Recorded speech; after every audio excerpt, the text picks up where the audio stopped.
Now guess, what suit will this next card be?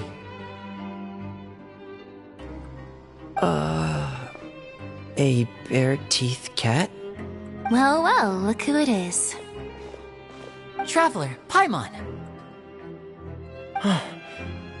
Hello, everyone.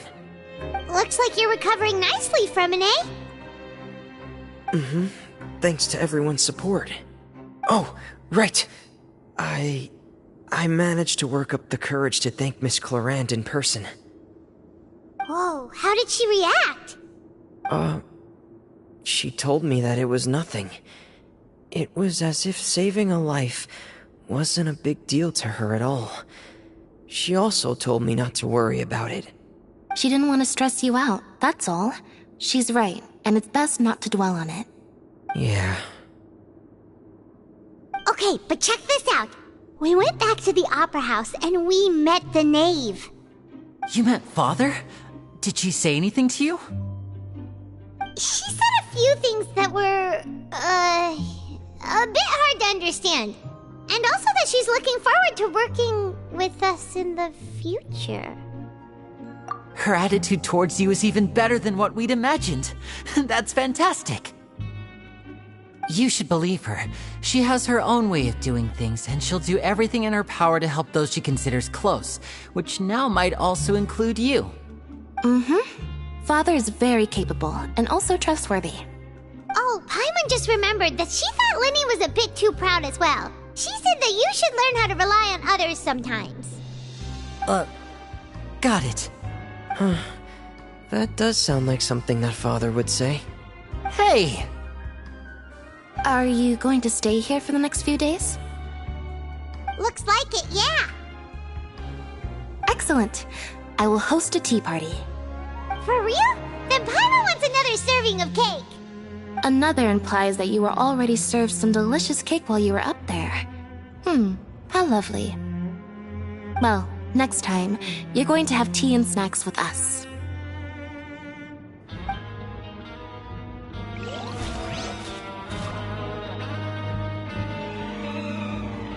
We should start preparing that tea party. Oh, that's a great idea. I'm all for it. I'll help you set it up.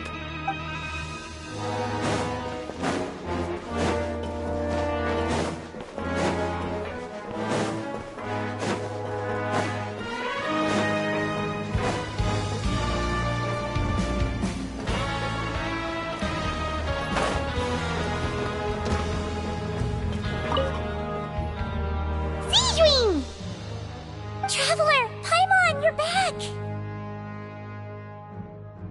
Are you still doing alright? Did either of you get hurt? We're fine, but what about you guys? It was such a huge mess. How bad was it? A few people sustained superficial injuries, but that's about the extent of the damage. Monsieur Nervulette paid us a visit. It was all thanks to him that we managed to suppress the crisis for the time being. Of course, we must also thank you for the help you provided. How did Nervulette know that he was needed here? Well, Monsieur Nervulette has strong resonance with the hydro element. When the water level rises, he can feel the waves produced. I ran into the bombshell bros while bandaging the injuries of the wounded. They were mumbling the whole time about how you just ran down without a word. I'm so relieved to see that you're both alright. If you're not too pressed for time, please stay with us a few more days. Just let me know if you get a craving for any particular dish, so I can have Mr. Walsey get your meals prepared. Oh, and please feel free to visit the infirmary for a break at any time. I'd like to take the opportunity to spend some more time observing your facial muscles as well. Your happy smiles are quite contagious, you know. They're so memorable, and I've missed them immensely while you were gone.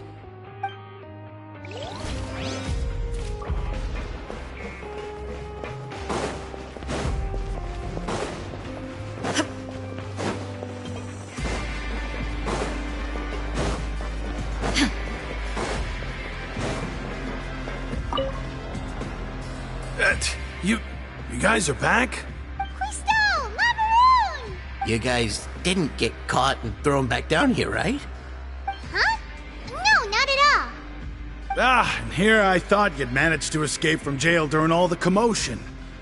I'd held you up as legendary jailbreakers, but now you're telling me you just never left? We're sorry, but we just had some business to take care of. All right. There's no need to get caught up in the details. We're just relieved to see you. He was super worried about you, you know. Hey, it wasn't just me. Weren't you super worried as well? Something like that, yeah. I was also transferred to work in the kitchen a few days ago. I can still hear Quisto mumbling to the carrots. Are those two all right? Do you think they made it out alive? Whenever he'd say that, I'd tell him I'm sure they're fine. Wherever they are, they're kicking back with drinks in hand, enjoying the lovely scenery. Hey, there's nothing wrong with worrying about your prison pals. Is there? I mean, considering how they always love listening to all my gossip. These two. They sure are a lot warmer and friendlier than when Paimon first met them. Oh, well, if you say so. I'll be watching you to make sure you finish every last bite.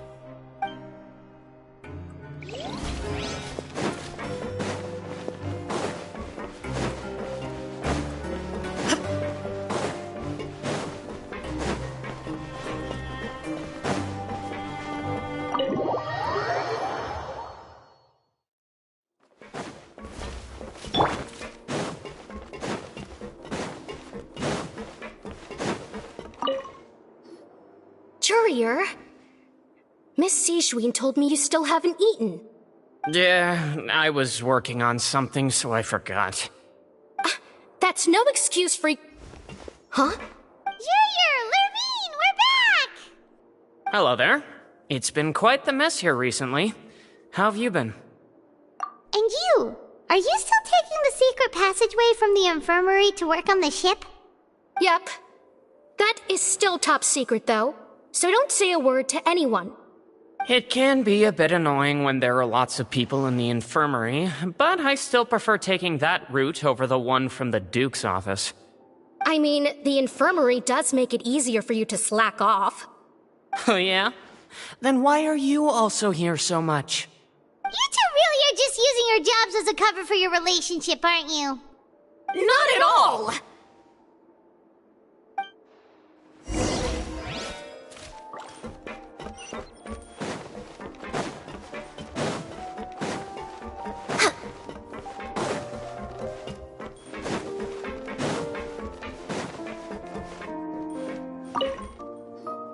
Do my eyes deceive me, or did I just see two inmates come back after making it to the surface? Some strange winds blowing of late. We wanted to see how the fortress is doing. Is everything still alright? We're fine, for the most part. Neuvillette came down and took care of the worst of it.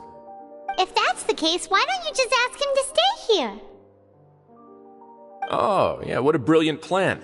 Let's go convince the Eudex himself to exchange the Courts of Fontaine for a puddle of water in the middle of nowhere.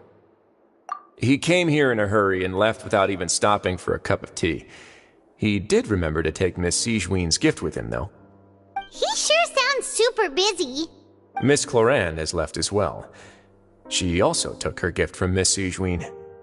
Were the gifts milkshakes? Neuvillette got the milkshake. Clorand received lipstick instead. Those aren't even remotely alike. Well, it's Neuvillette's own fault for making Sijween worried about his health by working so much. But besides that, our head nurse is still pretty fond of picking out beauty products for the ladies. Oh, and I have some gifts here for you as well. Are these from Sijween too? Nope, they're from yours truly. You've already wrapped up your work at the fortress, so you can return to the surface at any time. You haven't yet served your full prison term, however, so you may continue to use your cell until your term is up. For real? Then we could stay here for a really long time? You may access the cafeteria for free. Hooray! Just remember to come complete your paperwork once it's time for your release.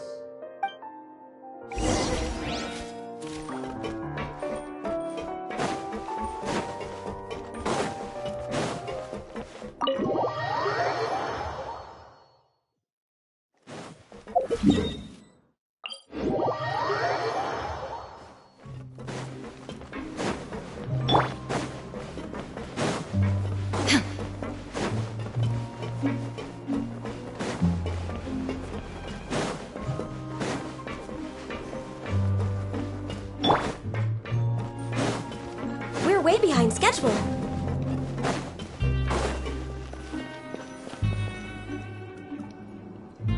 We're back in our cell again. We're no longer prisoners, though, so it really doesn't feel the same. Sure feels that way. But the truth is, we never did anything bad to begin with, so I'm not sure why we put so much pressure on ourselves. Huh? How did you know? Hey, that's not true! All right. Okay, Paimon just wanted to say that we really are an amazing duo after all. It's like we've now gone to so many places together and become friends with so many people. We've never stopped traveling or stopped meeting new friends. There are so many bad things in the world, and we're just two people, but we've still been solving problems no matter where we go. Isn't that pretty cool? You're counting Paimon today? Aren't you the only adventurer here? Then let's ask Catherine to give Paimon an adventurer handbook as well. Paimon will also be an adventurer from today forward. Just our thoughts making Paimon giddy. Paimon's gonna crash, so you sleep soon too. The last time we fell asleep here, we woke up to a whole mess outside our cell. The primordial seawater nearly rose up. That was so scary. We should be safe now, right? Alright then, good night to you, traveler.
Now for a little rest after breakfast.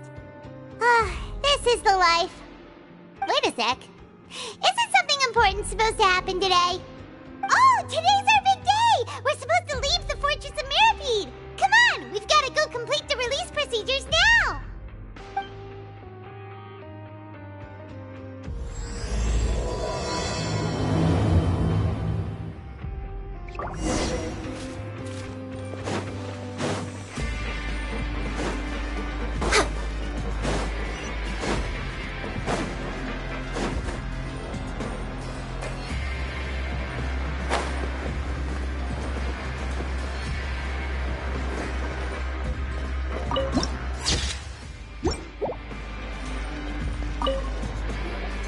Please, sign here.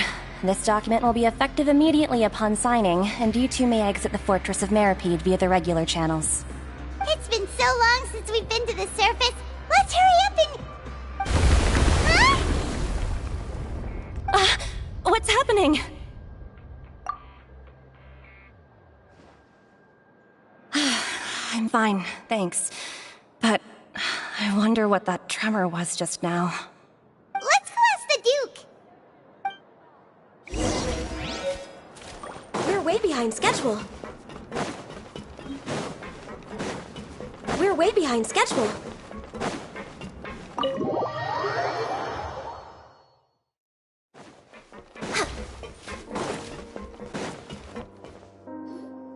Your Grace?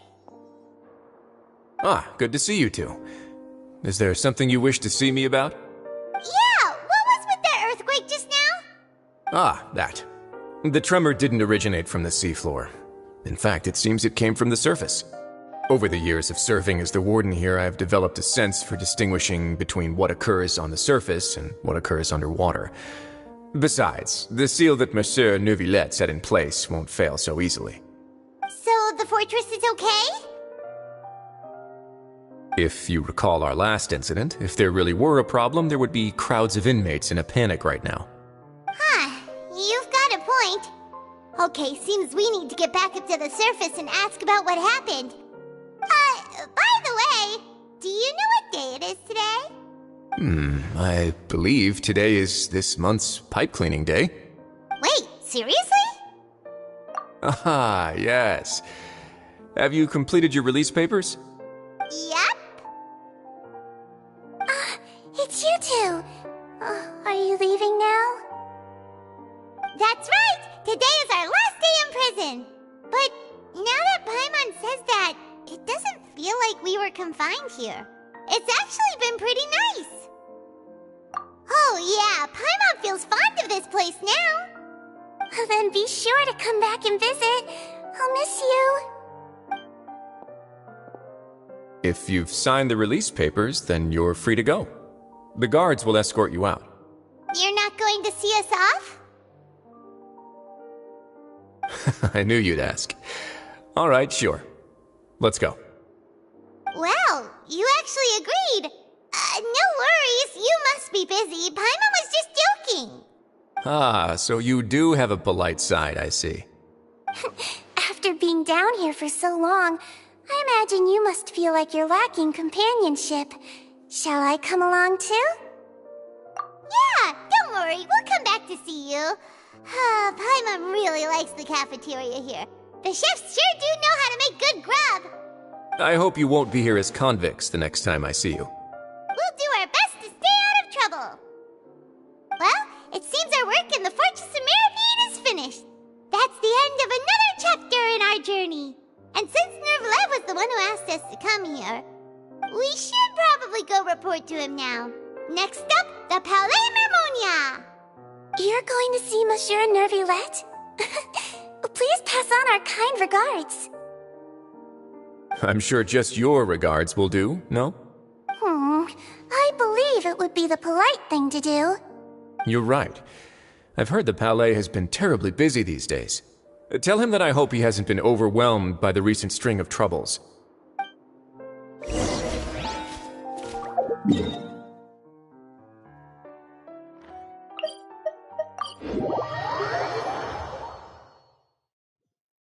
Next on the agenda...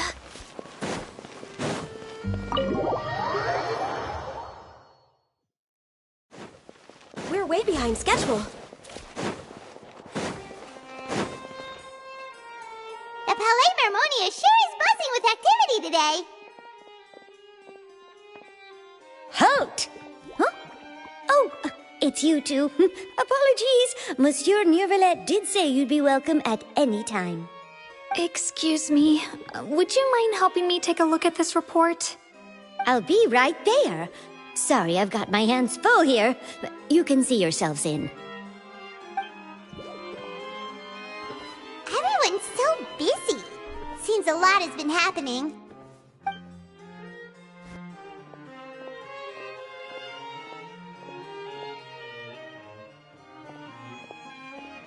Neuvillette!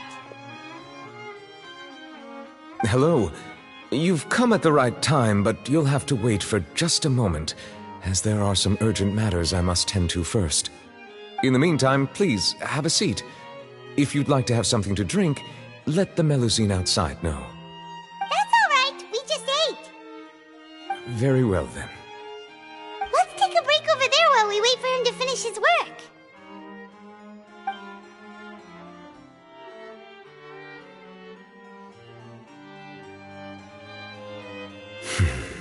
All right. That should wrap things up for now. Are you done with your work? Yes, sorry to keep you waiting. Today should be the day you were released from the Fortress of Mirapede, and it appears that you've managed to complete all the release paperwork. That's right, and we came here to see you right away.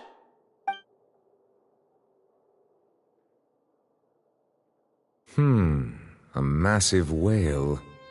Do you have any idea what that might be? Judging from your description, that cannot have occurred in any ordinary waters. but rather something like the primordial sea.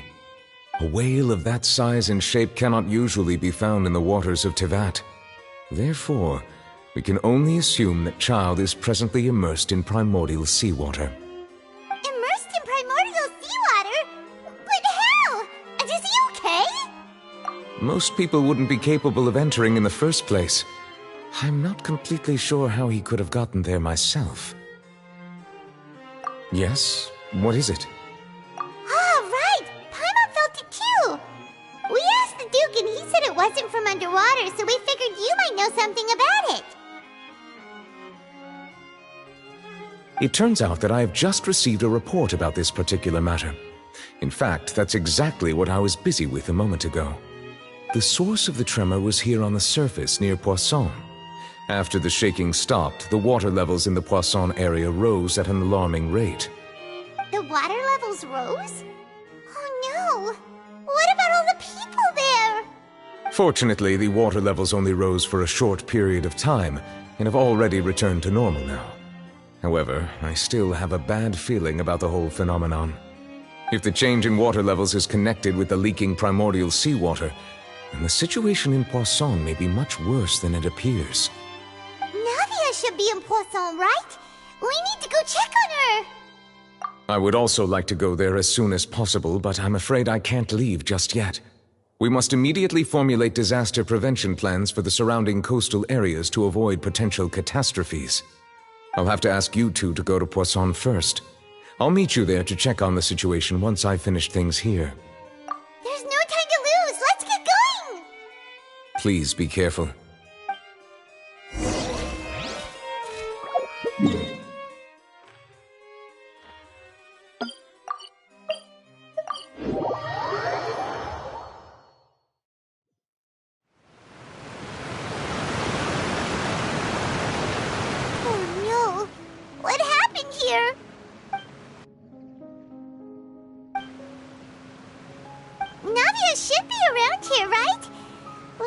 She's still... Paimon means we need to check on her.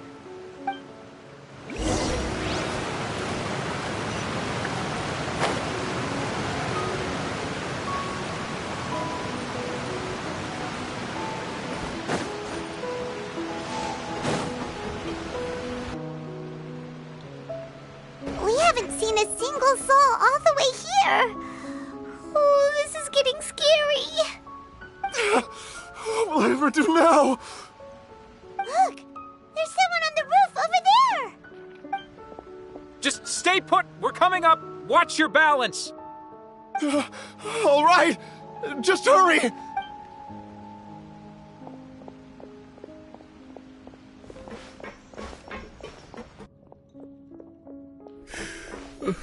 I'm not young anymore. How will I survive on my own? Oh, he looks pretty sad. My leg. How could this have happened? It hurts. Just hang in there. Help is on the way. You can hold my hand if it makes you feel better.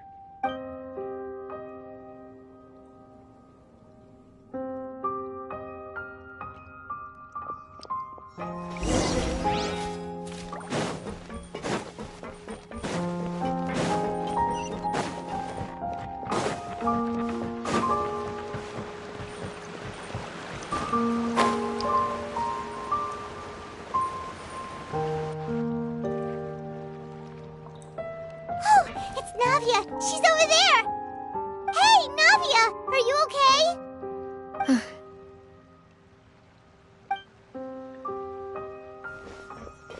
You're here. We heard there was a situation in Poisson, so we came as quickly as we could! Yes. As you can see, the water level suddenly rose. It caused quite the disturbance, in fact.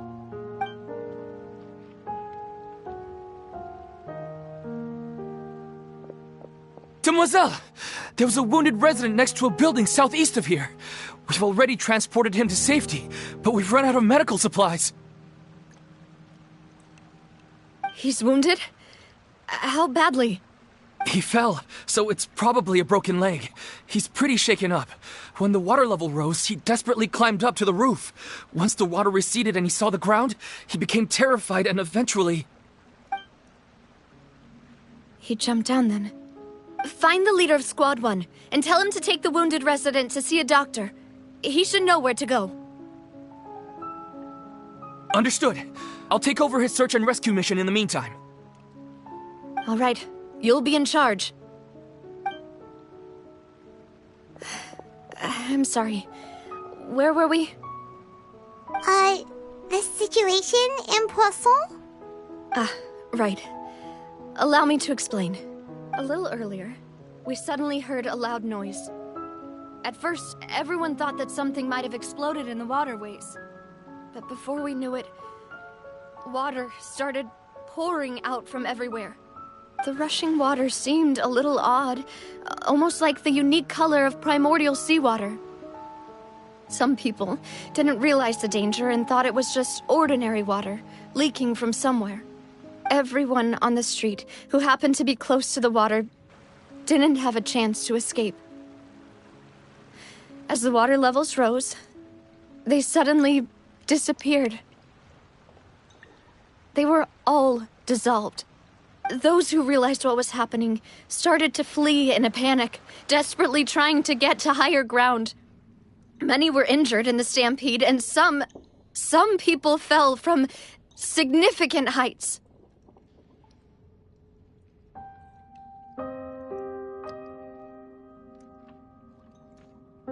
The Spina di Rosula initiated rescue operations as quickly as possible, but there have been a lot of casualties. Fortunately, the water began to recede after some time, and the chaos came to an end. The water that flooded the area contained primordial seawater, so the lower levels of Poisson are still hazardous. To ensure everyone's safety, I've asked the people there to leave as soon as possible. No one knows if this could happen again. All we can do for now is try our best to help evacuate the residents. We still haven't completed the head count, but we'll have some numbers soon. How awful. And all of this just came out of nowhere. It was quite frightening indeed. I only wish that everything that just happened was a bad dream. Is there any way we can help, Navia? Thank you for being so willing to help in a moment of crisis like this. You don't know how much it means to me. I really can't express how grateful I am. Don't say that, Navia. That's what friends are for. Demoiselle! We've got a situation here! I'll be right there. Sorry, I need to go for now. And off she goes. Seems it might be a while before she can take a break.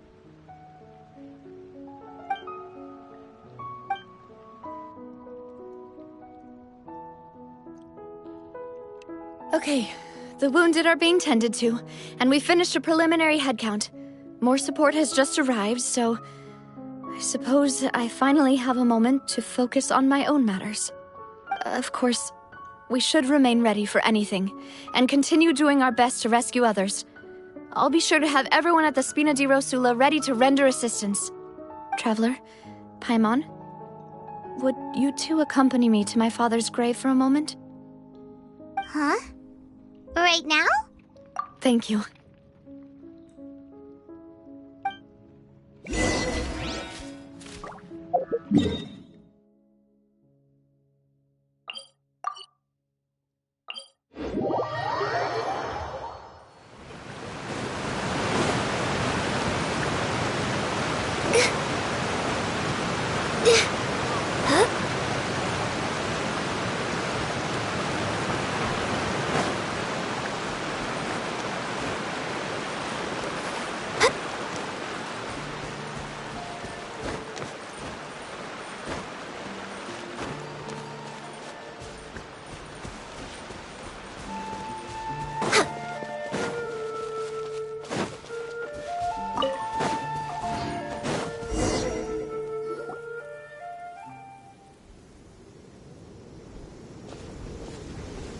Not a lot of people here, huh?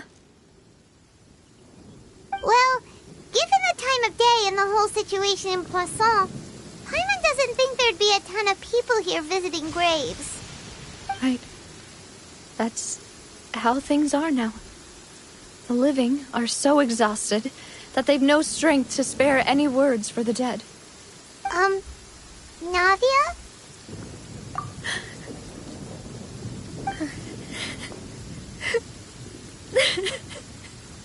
Navia, what's wrong? Sorry.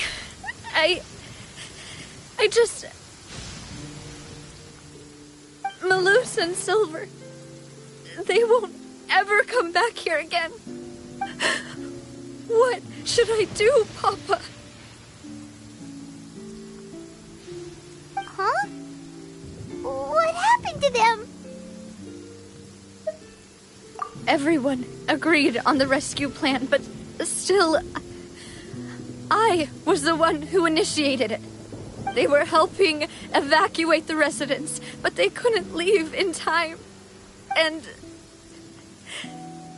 they were caught in the seawater.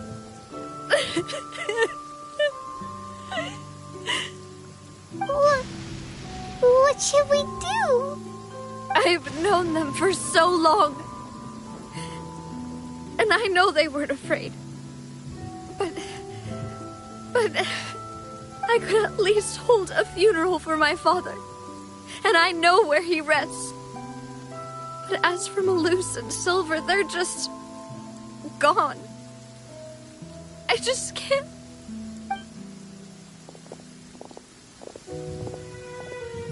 Everything looks so clean after it rains. Even the gravestones. I didn't expect that you'd enjoy a glass of red wine in front of Master Callus's grave. I can understand.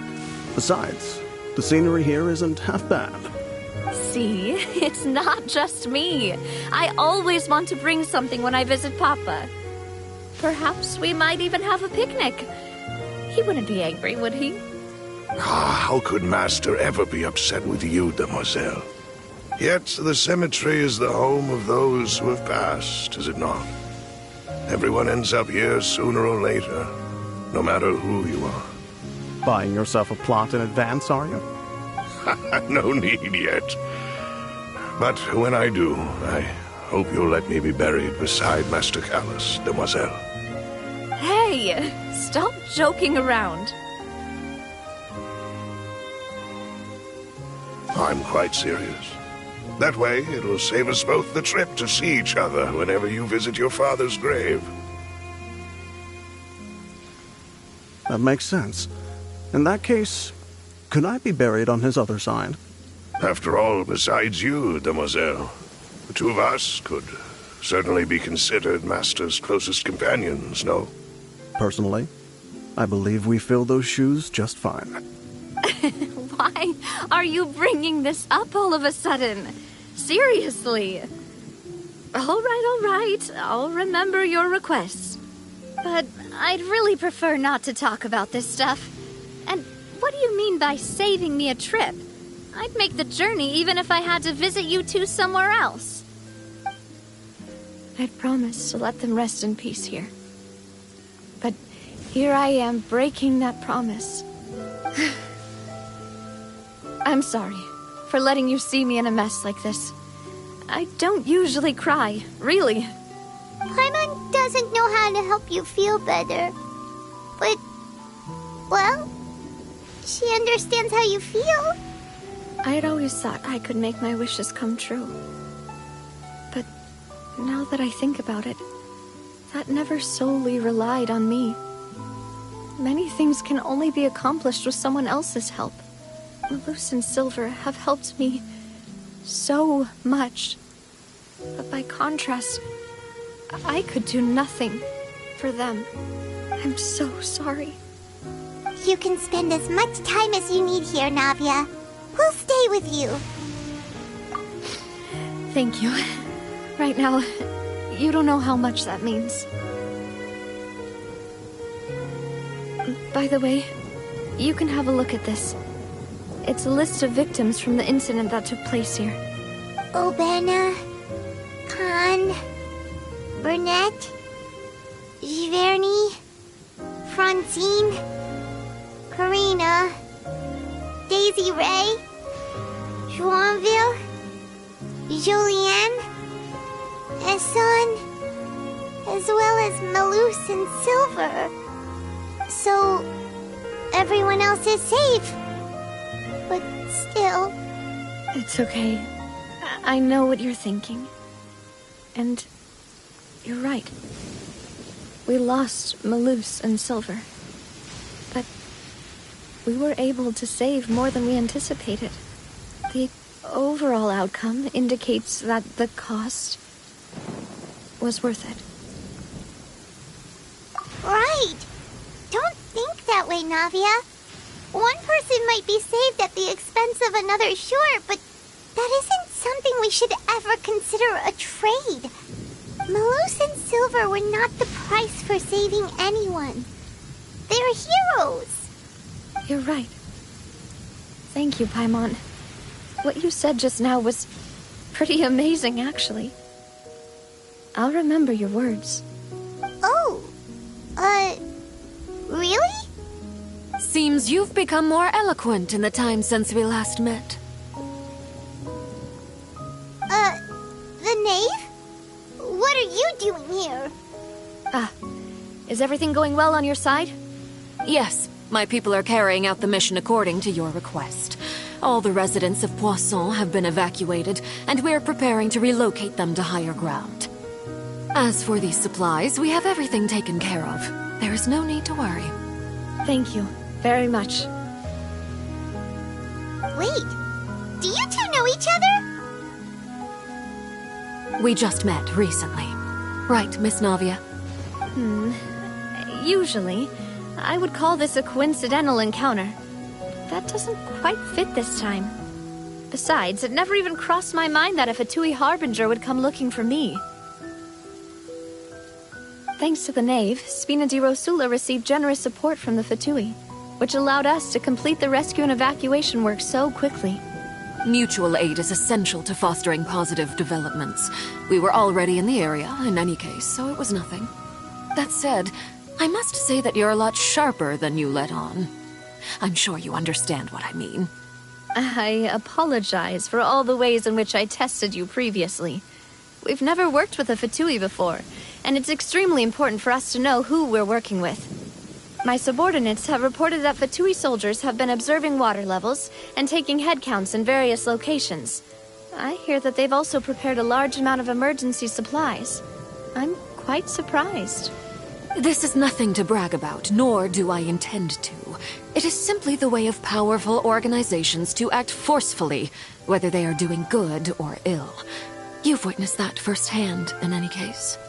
As I've told this traveler before, I know of the prophecy, and I intend to prevent the impending disaster. Lending your organization a hand was a natural first step in accomplishing that. As such, do not be troubled by this token of our sincerity. Perhaps one day, you'll also be able to help me in the same way. Without your help, there would have been many more casualties. I won't forget your kindness.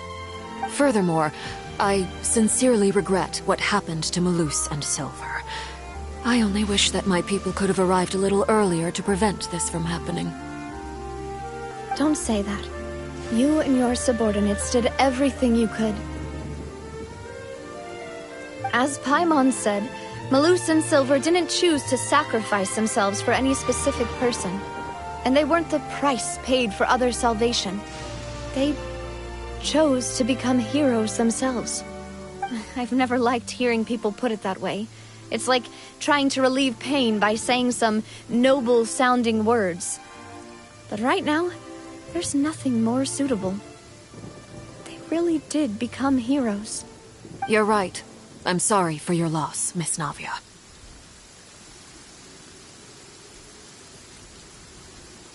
Water is life to Fontaine's people, and it also spells disaster. It's no wonder that people always say that prophecies represent fate. Fortunately, I've never been one for such opinions. So, you're one who will try to change fate, then? Of course. That is why I'm going to Hotel Bouffe de Terre. I still have some things to take care of, and the children need my attention. By the way, Traveler, Paimon, one more thing. Alright, then we'll just... Huh? This isn't right. Paimon thought you would ask us to walk with you for a moment so you could tell us something in private. That is a clever and useful conversation technique, which I do like to use when necessary. But there's no need today. It would not hurt to have Miss Navia listening in. Traveler, I'm sure you remember that I said we could work together when we had the chance. You and I both know that there may be issues with the Primordial Sea. Previously, it was the Fortress of Meripede's sluice gate, and this time it was the water levels in Poisson. These are both signals. Indeed. Allow me to share the latest intel I've received from the House of the Hearth's intelligence network with you. During some recent investigations, a child claimed to have discovered some ruins near Poisson. The ruins date back to ancient times, and seem to be worth investigating in many ways. Judging by the dating of the ruins, they may be related to the prophecy and the coming crisis. The situation is becoming more urgent, so any pertinent information will prove extremely precious. My people initially came to prepare for ruin exploration. Unexpectedly, this disaster struck, and at present, we're all busy prioritizing the rescue effort. So that's why the Fatui were already in Poisson.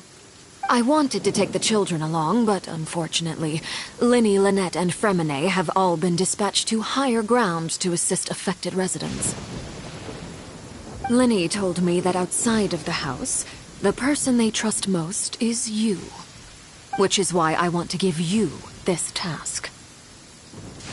The House of the Hearth's members see each other as family, but Linny, Lynette, and Fremine said that they also see you as such, even though you are not from the house.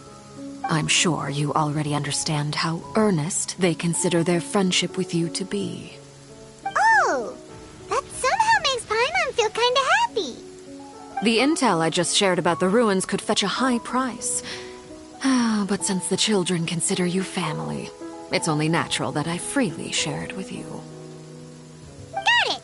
So all we gotta do is go to some ruins, right? We can handle that. Excuse me, but may I tag along? You wish to join, Miss Navia? But are you sure you're up to exploring some ruins? You need to rest.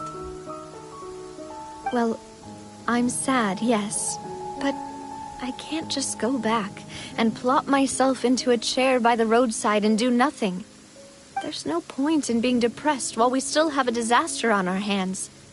As my father's successor, I must live up to the hopes he had in me. Besides, I'm also doing this for myself. I need something, a distraction, to keep my mind off Malus and Silver. Since you put it that way, I have no objections. What do you say, Traveler? All right. The ruins are to the south of Poisson. Here's the map. Okay, the three of us will handle it. Come on, let's pack up and get going.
ruins the knave was talking about? Whoa, talk about old. They seem to be pretty ancient, all right. Let's go in and have a look. Just be careful. Healthy butt.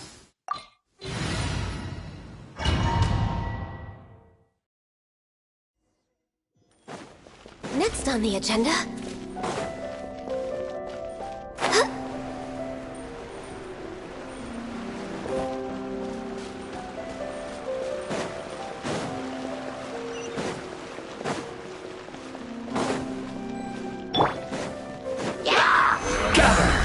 Allow me! Shine down! Access denied.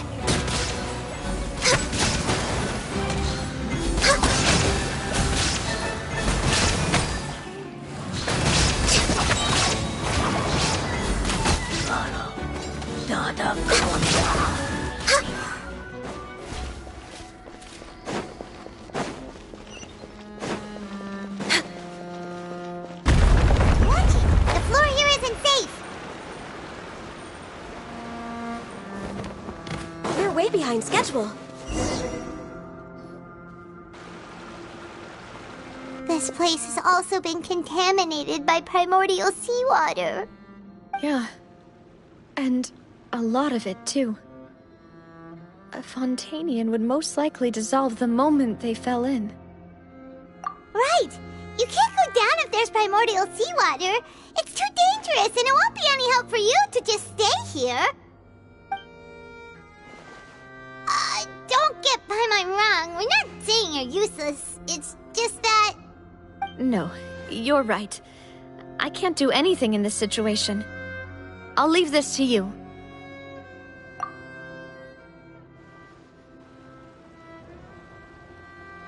That complicates things. Maybe the only way left is forward. In that case, do you want to wait for us here? The water levels here are unstable, and there's a chance the water will rise. So staying here wouldn't be safe either. I'll go together with you. Perhaps we'll find the exit just up ahead. All right. Come with us for now then, but please be careful.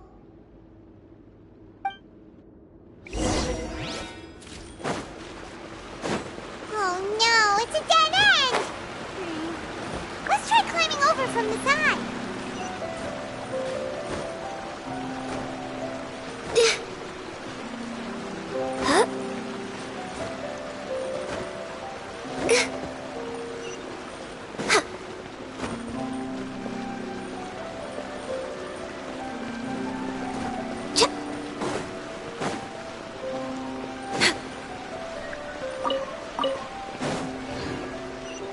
Next on the agenda...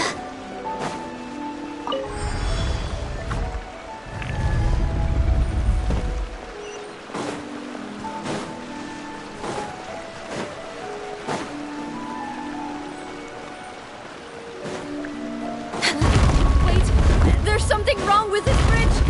Run!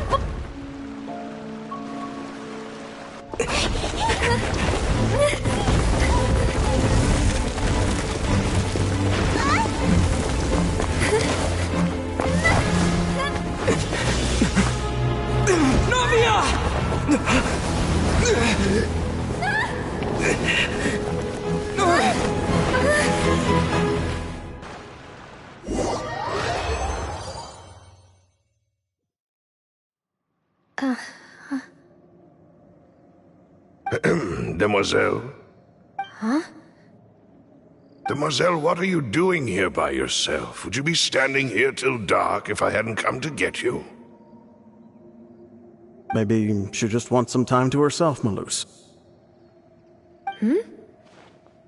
Oh, was I sleeping? Yes, it would appear so. I must be tired. That's quite possible. However, you were the one that suggested we go out for a walk.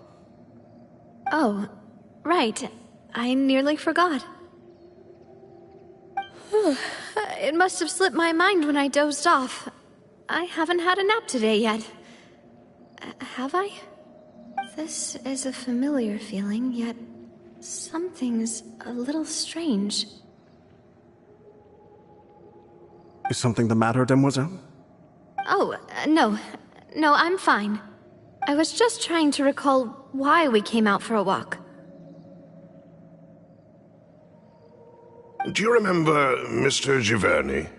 He'd requested our help before with foreign merchants who had a debt dispute with him, and we'd resolved the matter not long ago. We were headed to see how things were going with him at the moment. Ah, right. Yes. I remember now. Oh? Miss Navia. Ah, Mr. Malus. And Mr. Silver, too. It's good to see all of you. How have you been? I've been great. Thanks to your help, those bothersome merchants finally realized that I wasn't the one they were looking for. Why, I wasn't even the guarantor for that person. They were knocking at my door day and night. Even my neighbor, Obina, was getting fed up with them. Sometimes force is required to calm someone down and get them to listen to what you have to say. That's right. Oh, by the way, Burnett, what was it that you wanted to give to Miss Navia again? Oh, yes. One moment, I have it right here.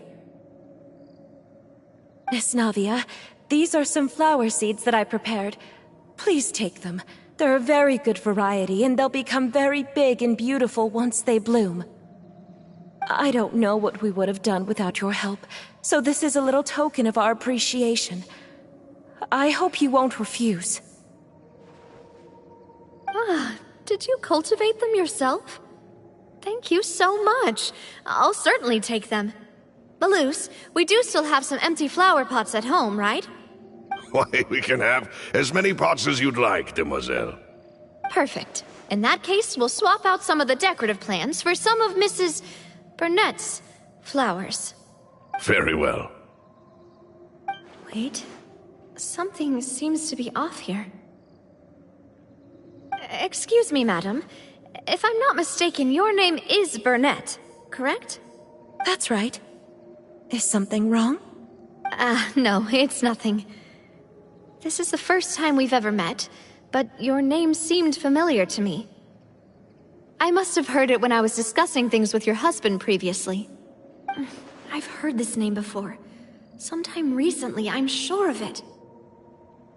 And why are there so few people around here? Where did everyone go? We must mind the time, Demoiselle. We still have important things to attend to today. Huh? We do? Like what? Well, now, did you forget? Miss Navia, here you are. I've been looking for you. Please, come to the Opera House. Your trial is about to begin. My trial? Wait, why would I need to go to the Opera House? Yes, she's right, Demoiselle. It's just about time now, so we should get going. Oh? All right then.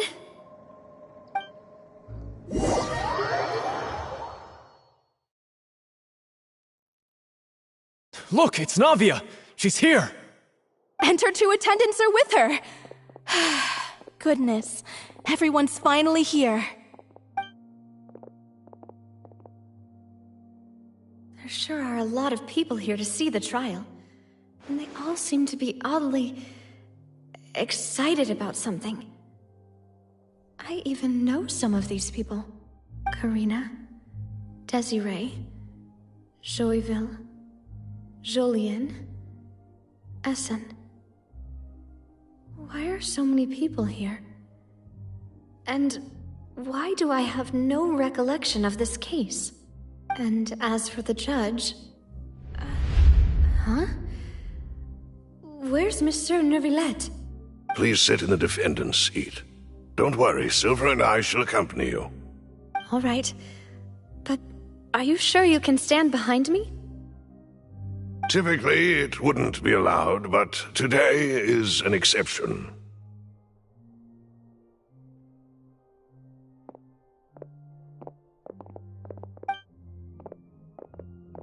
Hey, what kind of place do they think this is? Come on, do they have any idea what they're doing? Seriously. Enough with the whispering! Could someone please tell me where Monsieur Neuvillette is? And why I'm standing trial? My dear Miss Navia, have you not yet realized what you've done? In that case, allow me to explain. As all here know, you are Master Callus's successor, the head of the Spina di Rosula, someone held in high regard by every soul in Poisson. After you took over the Spina, you treated all of us just like the late Master Callus had. If anyone in need reached out to you for help, you responded. Not only you, but your butler, your subordinates, nearly everyone in the Spina di Rosula fought for the well-being of those in Poisson. Wait a moment. Aren't you just proving that I'm a good person? Yes, correct. Absolutely right. And that is why you stand accused. You have helped so many people get through so many difficulties. You are one with us. We are inseparable. We are one big family, all of us who are from Poisson, inextricably linked. And with you being so important, we couldn't possibly do without you. Therefore, this fair and honorable court shall declare you guilty, and you shall stay here. You will be together with us forever. Huh? What are you saying? Everything you have said is correct. I have indeed done a lot for my hometown, and I would be willing to be with you all, but what is the purpose of having me stand here like this? What is there to discuss? Ah, well, if that's what you think, then I have no further comments. How wonderful, Miss Navia!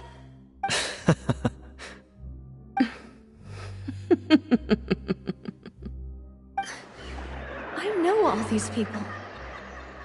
Why are they laughing? I seem to remember now. Yes, I get it. This trial is... Wait just a moment. This isn't right! Malus? What was that, Mr. Malus? Our conclusion is very clear and unanimous. Let the court judge her now. She's guilty! Stay here, Navia! You're one of us! Demoiselle, don't admit guilt. This trial means to keep you here forever. I wish to exercise my right to defend Our Lady. Mr. Joinville, you only know of Navia's goodness, but nothing of her utterly independent mind. She was born a free and independent spirit. She has never been tied down by anything. Indeed, even the death of Master Callus couldn't stop her. Her actions cannot serve as proof that she identifies herself as part of any group. She merely acted as an individual, extending her hand to help others. Please do not mistake her actions as being otherwise. Really? As an individual, you say? Don't forget, we are all Fontanians here. This is the nation of justice, the nation of Hydro.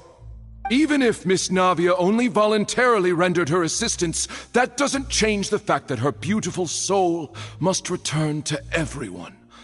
Water accepts all, blends with all. It will surely accept her kindness. Everything is measured here in the nation of Hydro, and in the end, everyone shall meld together. Thus, when a unanimous opinion emerges, that opinion represents justice. Now I speak for everyone. Our opinion is consistent. Navia should stay. We and Navia are one. And you would call this justice? Preposterous. You are merely jealous that Demoiselle still has a chance to exist as an individual. Have you forgotten how much you all once longed to become individuals, to become independent? Do you mean to defy our justice? If your justice is flawed, then why should we acknowledge it? As you said, we can also have our own justice. Silver and I shall defend Demoiselle. And that is how we will enforce justice. Ugh, my head... It hurts. Demoiselle! Silver, it hurts. My head is spinning. All I can see is stars swirling in front of me. I remember now. Everything that seemed odd from the very beginning. Karina, Desiree, Joyville, Jolien, Essen, and Mr. Giverny and Mrs. Burnett, who we met earlier. Even Malus and Silver. I don't want to admit it, but they're all dead. Don't be afraid, and don't admit guilt. We will protect you to the very end. Absurd! Who are you to say that she cannot be judged? We are the majority, and in the nation of trials, the majority is absolute justice. We are the will of all. Don't let them escape! We shall keep Navia here with us! Mr. Malus and Mr. Silver, must you be so stubborn? How could the two of you possibly hope to stand against the collective? Do not resist. This judgment is fair and just. Navia belongs to us. After all that happened, she should not be left alone in Poisson. What are you saying? No more excuses! He says we're jealous. Jealous? How could she possibly be an independent individual? What's with these people?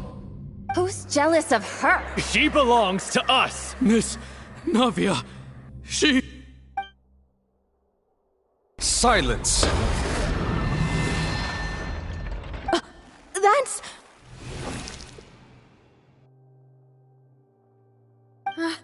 Monsieur Neuvillette! Such commotion is prohibited in the court. The accusations you just presented are nonsense and cannot constitute a proper trial.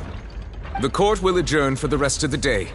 In this, I shall hear no objections from any unauthorized party. Our thanks, Monsieur Neuvillette. Please leave with me, Miss Navia, while there is still time. But... Go on now, Demoiselle. This is your only chance to leave this place. What, can't bear to leave us behind or something? Malus. My apologies. I couldn't resist making one little joke once I realized that this shall be our last goodbye. Malus. Silver. Quickly, you must come now. Goodbye, Demoiselle. Farewell.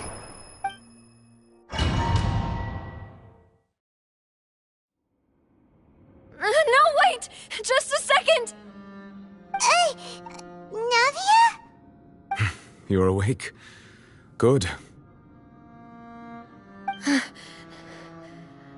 I must have been dreaming. Malus and Silver were still alive, and they were defending me at some insane trial. It looks like you're all right. Did all the sad feelings cause you to have a nightmare? Paimon could give you a hug. The ruins you were exploring suffered a cave-in. When I arrived, I found you falling toward the water. You were just about to be dissolved within, but I...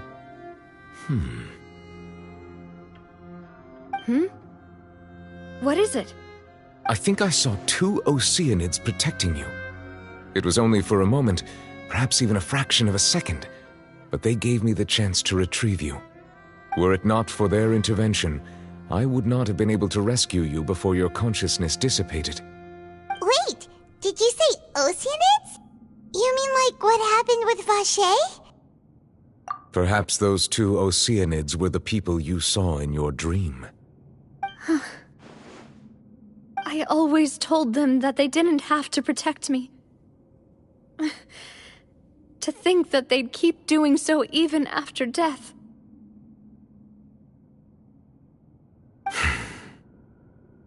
Please come with me.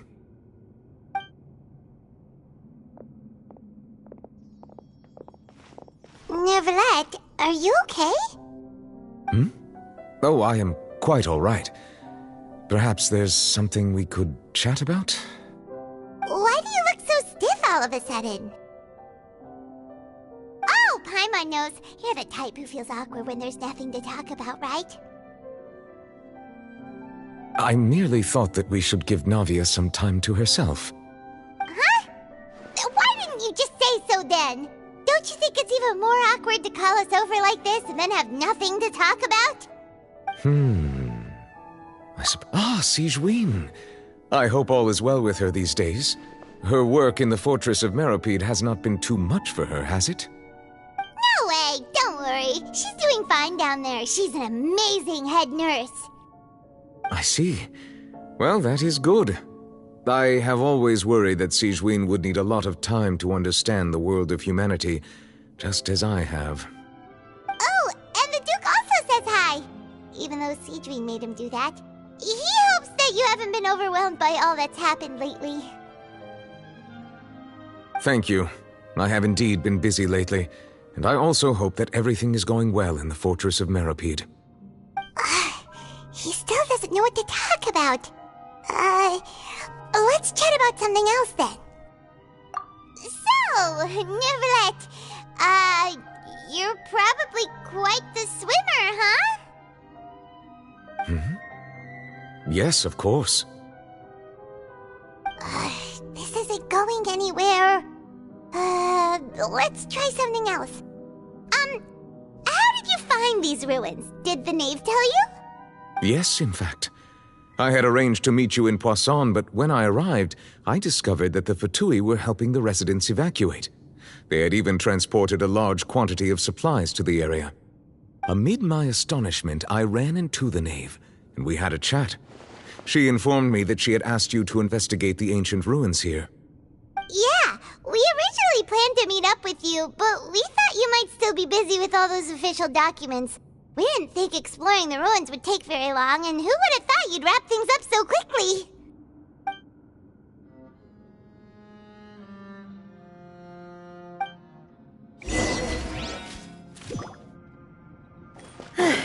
I'm sorry to have kept you all waiting like that. I'm feeling much better now. I guess we should get going again. Will you come with us, Monsieur Neuvillette? Yes, if you wouldn't mind my company. All right! Another one joins the party! Let's get going then!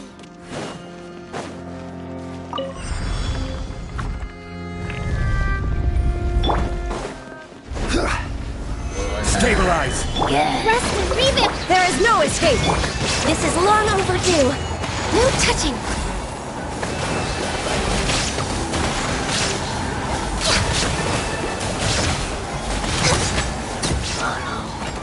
Next on the agenda...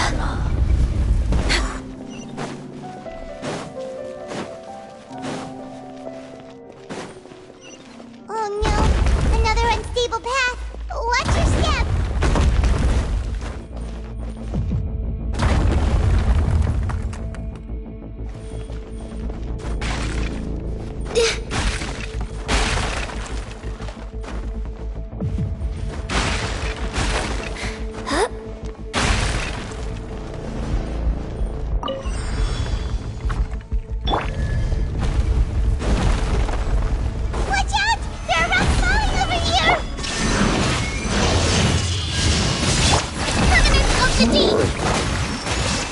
This is order.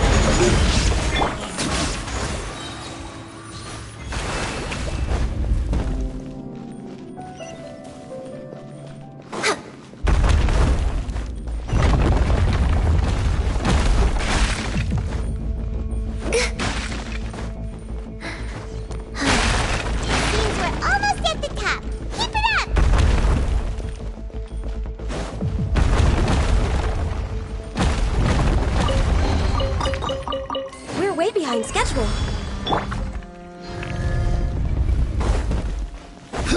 Yeah. Gather. Yeah. Hold the line. Blaze over. Born of ice. I will have order. Stabilize. No touching.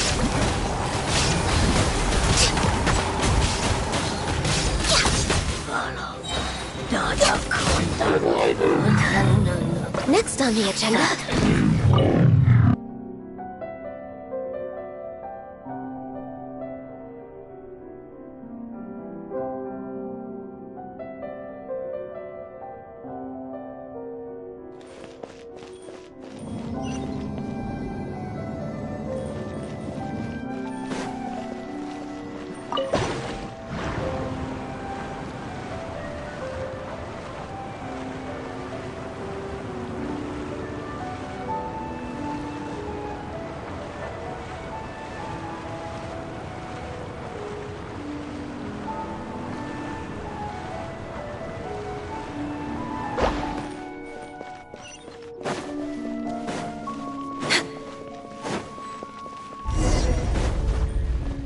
Way behind schedule. Looks like we've reached the end.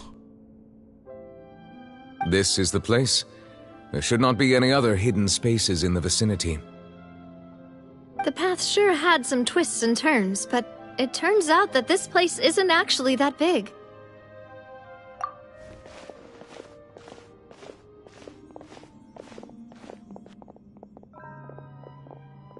Stone slates? It seems like they were put here as an offering. Could we take them down and have a look? Perhaps we should just leave them be for now.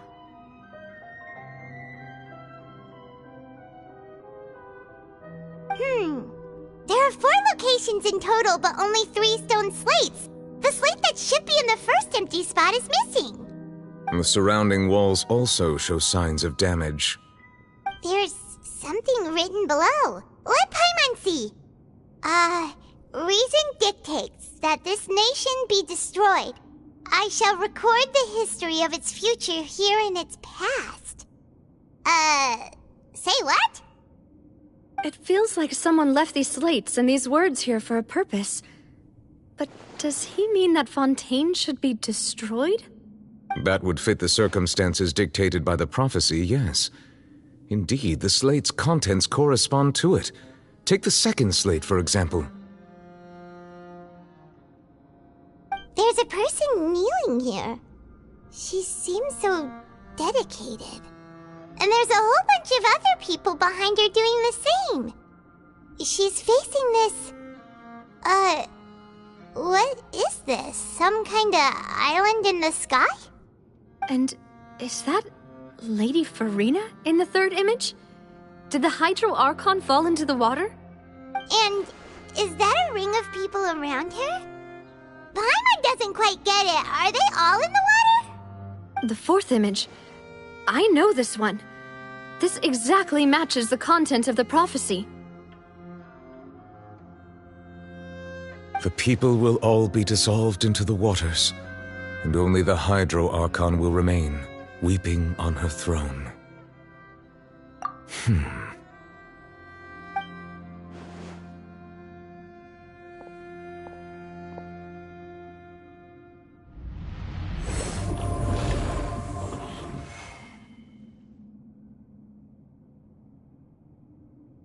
More information should be hidden in these slates, but I fear I cannot easily uncover it, most likely due to us missing the first slate. I am very sorry. Don't blame yourself, Monsieur Neuvillette. Deciphering ancient stone slates isn't one of your duties. Ooh, Paimon's getting the chills just looking at these slates. This says that it's the history of the future, right? That means the prophecy's sure to come true.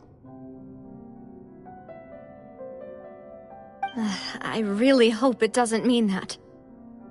Still, Paimon feels like these images are kind of weird when you look at them together.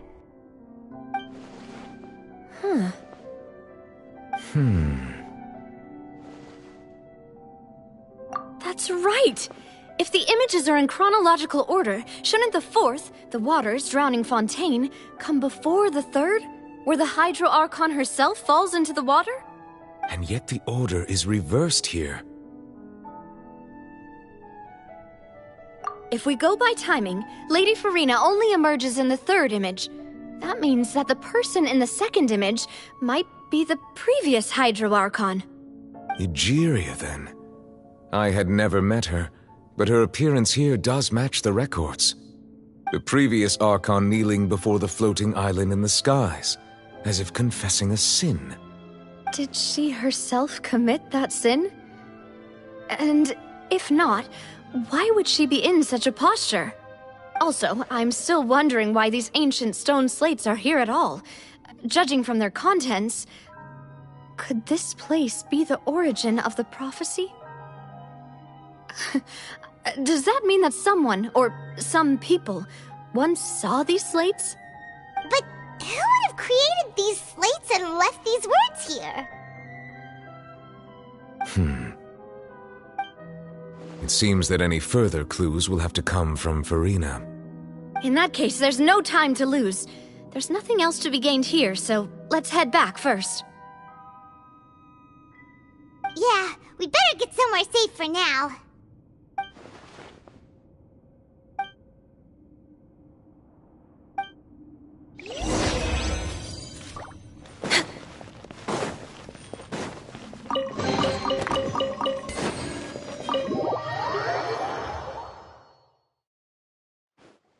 Let's split up here.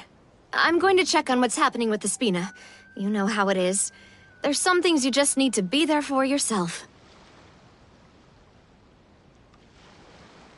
You still have energy for that, Navia? Paimon's already beat.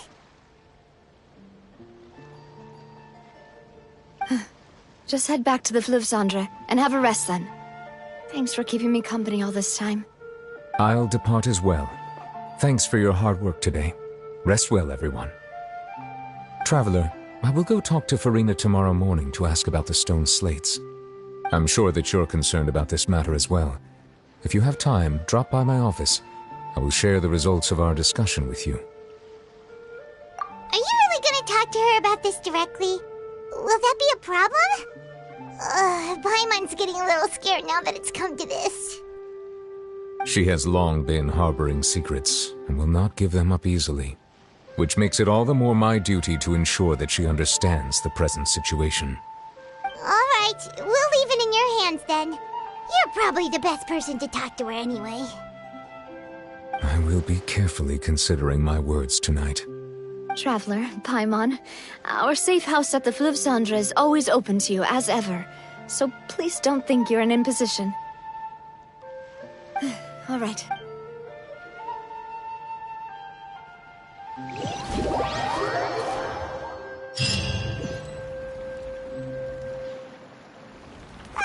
We're finally back!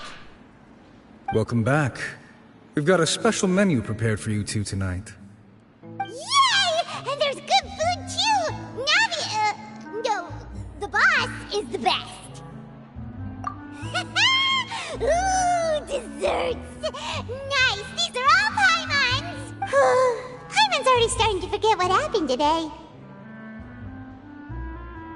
Oh, that voice.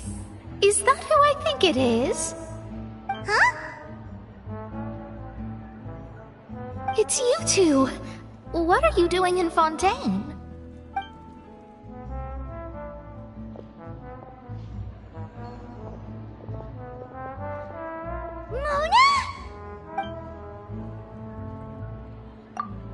Seriously, nobody just uses a scry glass whenever they've got time to just see who they'll meet on the road.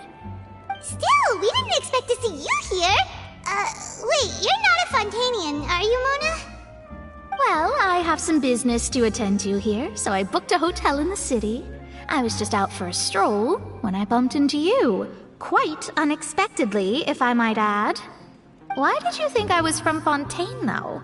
Is that because Magistus doesn't sound much like a Mondstatter surname? Yeah, let's go with that. Well, I used to have my own surname, which was, well, some other thing. Either way, the old hag told me when she took me as her disciple that the first step to being a great astrologist's pupil was to change that name. There was nothing for it, really. She really is amazing at astrology, so I changed my name to what it is now according to her wishes. To my surprise, however, Magistus is not the name of some ancient house or clan. It isn't? Nope. Although it is used by us in place of surnames, it generally just means great. Wow! Imagine including a boast in your name. Wait, are you gonna have to put that into your genealogy as well? I reckon so. In any case, I'd give my disciple a name like this as well, if I were to take one. Astromancer Barbeloth Trismegistus. Whoa, that's a long one. Does it also mean great or something? My name means Mona the Great Astrologist. As for the old hag, hers is, in plain speech, the thrice-as-great Scholar of the Stars. Just take it as a title specific to astrologists. Thrice as great? That's so petty. I know, right? That's just how she is. She used to call herself Megistus, actually, but when she took me in, she changed her name to Trismegistus. Talk about excessive. Megistus is thus the calling card of our school, so to speak, which makes it about the same as a surname. It's all right if you don't get it. You can look into it further should you need to study astrology more deeply. That sounds terrible! But anyway, you're not Fontanian, are you, Mona? You're from Mondstadt, right? Well, I was born in Mondstadt, yes. My parents migrated to Dornman Port, and I traveled with the old hag for a while, after which I settled down in Mondstadt City. Oh, that's a good thing then. At least we know you won't be dissolved by Fontaine's waters. Speaking of that, I'm sure you're aware that a bunch of things have happened here in Fontaine, right? I know you're not a local, but I'd avoid getting too close to any water that looks strange all the same. There's something ominous about it. Well, the water, I mean. That was the main reason, yes. Just a while back, the Steambird invited me to take part in a panel and speak about the circulation of the prophecy as an astrologist. The invitation was sent quite early on. I don't think anyone expected Fontaine to be in this much trouble. What do you make of that prophecy, Mona? Just tell us what you think as an astrologist. Your word would go a long way to make things more certain and less scary. What I can tell you is that I'm an astrologist, and that this prophecy concerns the fate of Fontaine, even that of all Tevat. Ascertaining this is akin to reading the fortune of the whole world. I'm afraid that this is not something that just anyone can do. If I could do it, you would no longer call me an astrologist, but a visionary. But on the flip side, the prophecy is so huge and powerful that it must surely come from a powerful visionary. Its contents involve the fate of the world. Disregarding it would be a mistake. A visionary? Sounds really powerful and all, but does such a person really exist? Of course. The old hag could do it, and I'd bet there are others amongst those Hexenzirkel colleagues of hers who could do something similar.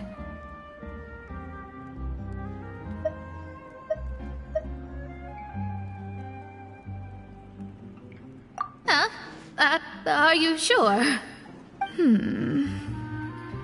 All right, I'll help you. It isn't often that I see you with such a serious look on your face. I'll tell you once I hear back from her. Thanks, Mona! You're amazing as always! Oh, well, this is something only I can do after all. So yes, your praises are quite welcome. That's the greatest of astrologists for you! Of all the people we know, you know the star's the best! Indeed, indeed. That's the spirit. Oh, sorry. I came to see what all the commotion was about.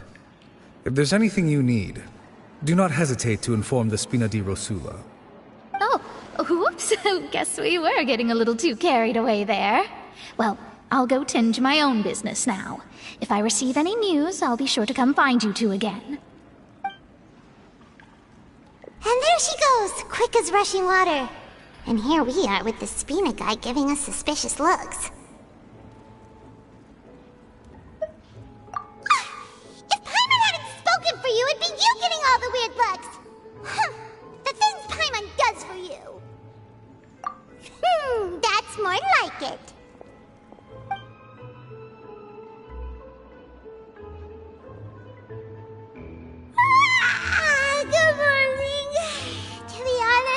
Paimon's still feeling kinda sleepy. But it's time to get up, Traveler! We agreed to go see Neuvillette, so let's pack it up and get going!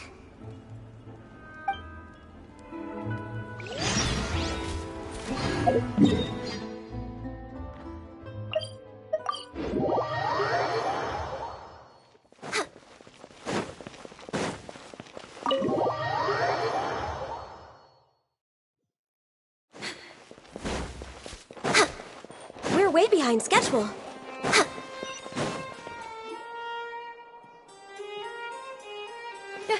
You're here! Finally! Is something wrong? Monsieur Neuvillette and Lady Farina, they seem to have gotten into a dispute. Please go see for yourself.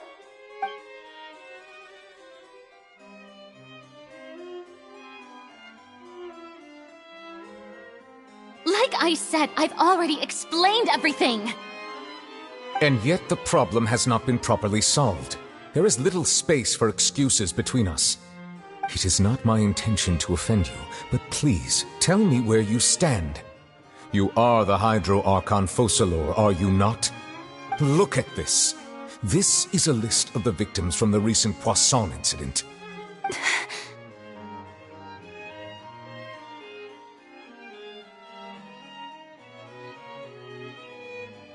You mean... they're all... We did not arrive in time to avert this disaster, and I will not have it happen again. I will say this once more. You must tell me everything you know. Yesterday, I found 3 stone slates in some ancient ruins near Poisson.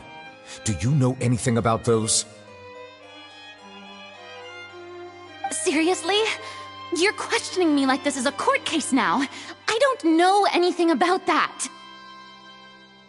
But you found them in some ancient ruins, you say? That's correct, which is why I came to ask you some questions. There should have been 4 slates, but one of them was missing. The other 3 feature different images that seem to correlate to the prophecy. The prophecy? The second of these slates depicts the previous Hydro Archon Egeria kneeling before a floating island in the sky, as if confessing something.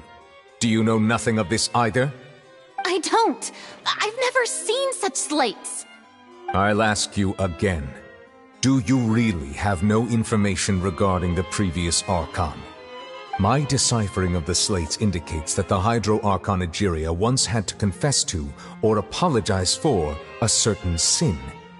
If anyone would know about it, it should be you. All gods don't have the same secrets, you know. She was herself and I'm me. Is it really so strange that I know nothing? I understand your concerns, but I'm sorry. I just don't have anything to tell you. Forgive me for saying this now, Lady Farina, but I have long known of your various secret investigations into certain matters. There are several indications that you have been investigating the prophecy on the sly. This is not strange in itself, considering that you are the Hydro Archon. But it is strange that you should also claim to not know any of Egeria's secrets, as well as do nothing following your inquiries. You have never been as superficial as you have presented yourself to be, nor are you a fool. And yet, your behavior is very inconsistent.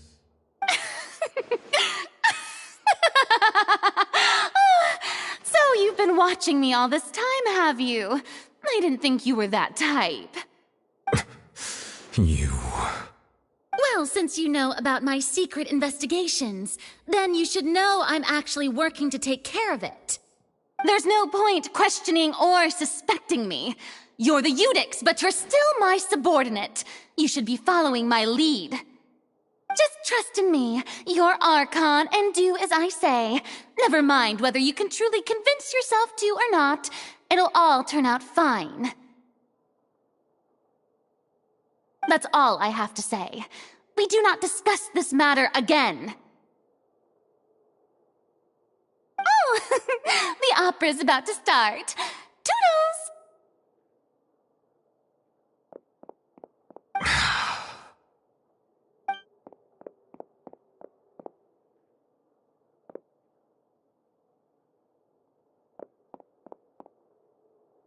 Did Farina not notice us standing by the door? Wonder what's up with her. She was smiling. Huh. She didn't seem in the mood to care if we were listening in or not.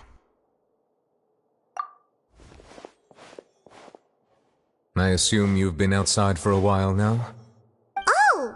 You noticed! Seems Farina didn't even realize we were here.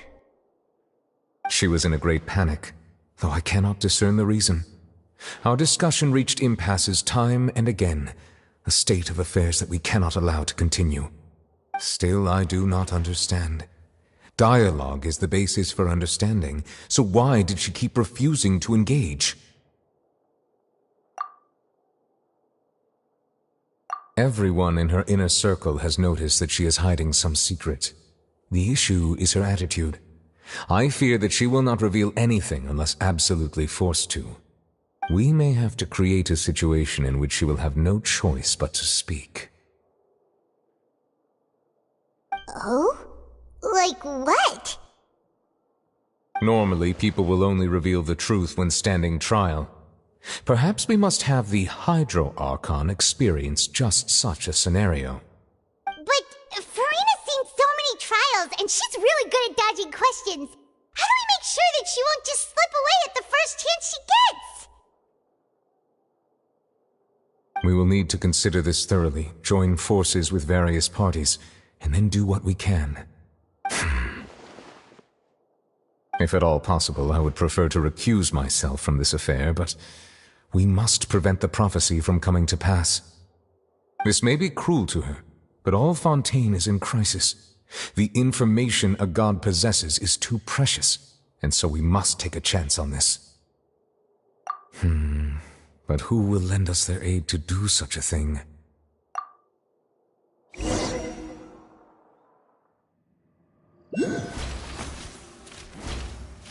Well, that's everyone, huh? Speaking of which, it was pretty smart of you to think of hiding here. Poisson was just involved in a disaster, so it's presently devoid of people. That naturally makes it the best choice. And here you are drinking tea like it's the most natural thing in the world, huh? That's what family should do. Sit and enjoy a leisurely time together. It's nice to enjoy tea here, you know? Care for a cup? Lend me your ears, everyone. Or perhaps one of you might like to start us off. How about you, friend? Me? No, I don't think I can. Then, how about you, good sir? I fear that I will cause the mood on this boat to become as somber as it is in court. Well then, I guess we're lucky we've got a local like me to organize things. Wonderful, the spotlight at last. I guess I'll be facilitating things from here. That was a little long-winded, don't you think? Oh, you might be right. Anyway, to cut to the chase, our friend here, the Traveler, has brought us together to discuss something.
As for what that is, well, let's start by saying that we'll be pooling our efforts together to create a series of traps.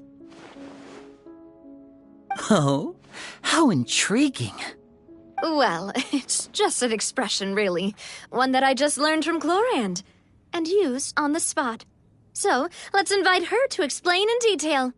A round of applause, please.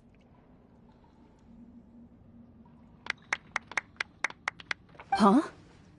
Didn't you say that you would be facilitating this? Oh, come now. Your work doesn't involve much public speaking, right? This is a good chance to practice. You might even pick up some fancy oratory tricks to impress your boss with in the future. I see. And what does my boss say? He is glad that you consider him your boss. Do go on.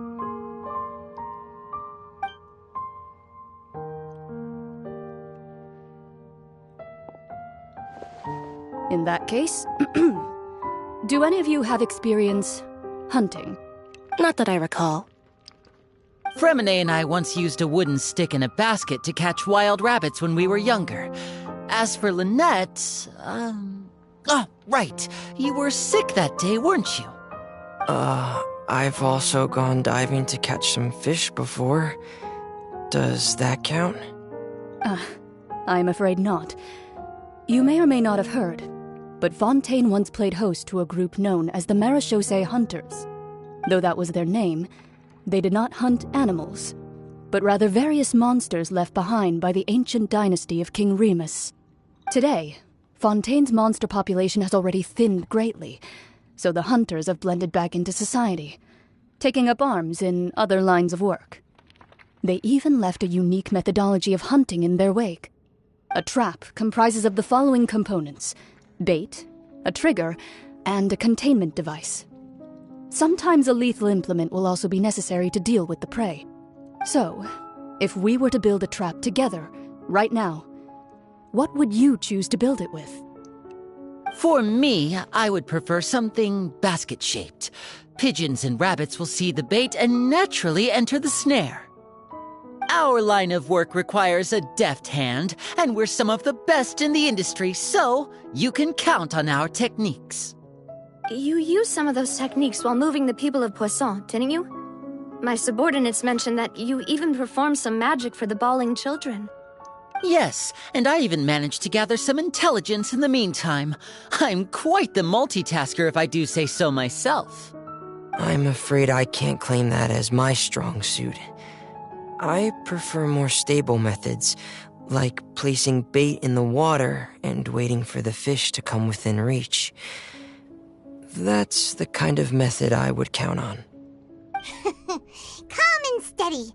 Exactly the kind of person who would catch loads of fish. And I can be their assistant. With discretion, I'm sure. I'd probably use some sort of mechanical animal. Papa once bought me some small clockwork squirrels, mice, and such.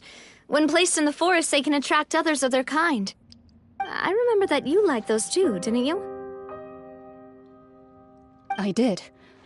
And that would be a good way to go about it. If they're realistic enough, animals of the same kind will follow them all the way to the trap. What about you, Monsieur Neuvillette? I fear I do not have any related experience. That makes sense. You usually solve problems directly, without the use of any such tricks. But I do have one more question for you, Monsieur. If we were to create a trap now, how would you design it? I would like for it to be effective, but bring no harm to the prey. A more gentle trap would be ideal. Kind, as always. However, our intention doesn't necessarily change the containment device and the type of implement we need. If we wanted to kill the prey in one strike, we would need a powerful implement. However, that also goes for prey that must be captured and safely contained. Wait, why's that? Only a hunter who's a true expert at subduing their prey can snare it without harming it. The line that divides life and death is often exceedingly thin. So are we going hunting together? We hadn't thought of seeing ourselves as hunters. It kinda works, but maybe it's still not the best metaphor.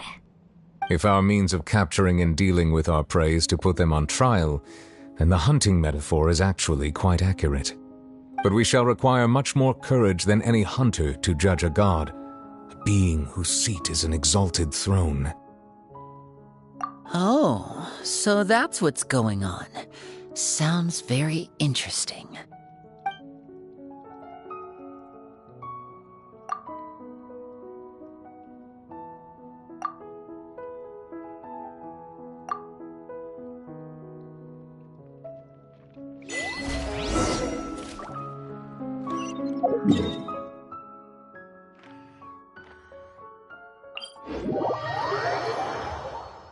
Next on the agenda...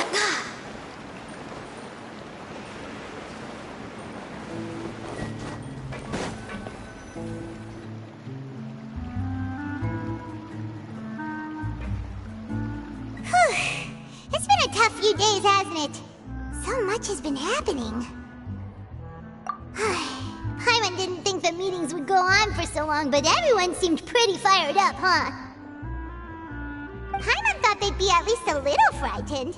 Well, Fremine was, now that Paimon thinks about it, but everyone else just looked a little surprised. Well... It's hard to say. Paimon doesn't have any experience with this sort of thing. But with you around, Paimon sure will do great. After all, you're the most reliable person in the world, aren't you? Huh?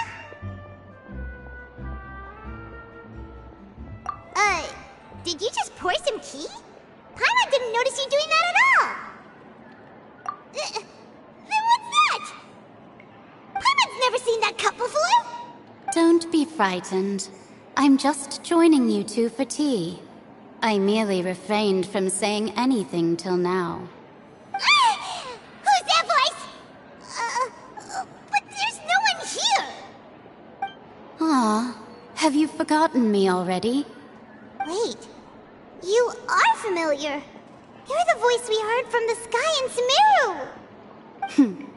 The voice from the sky, I fear that description is wrong. Though, not completely wrong.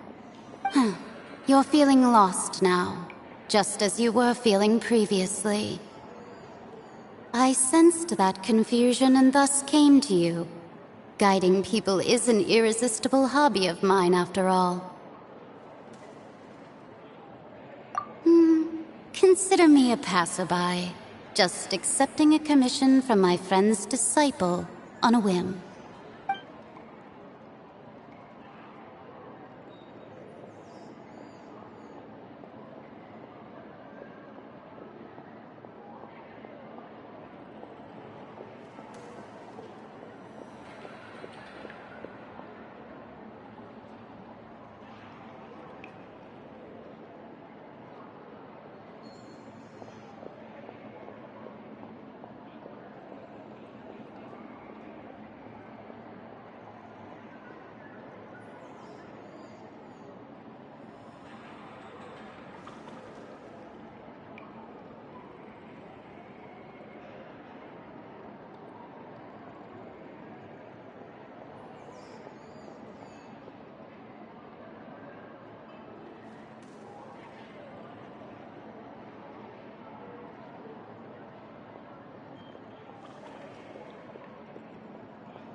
The prophecy.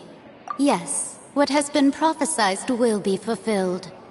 You may view such things as the history of the future. What? Then is there any way we can stop it? I believe you have witnessed a failed attempt with your own eyes. Can everything in Tevat so easily be changed? Ah, so you've caught on. Just as prophecies are usually only the future as seen from the perspectives of the gods, could things be happening in hidden corners where the gods' gaze does not fall? Are the things that you shall see different from the fate that the gods perceive?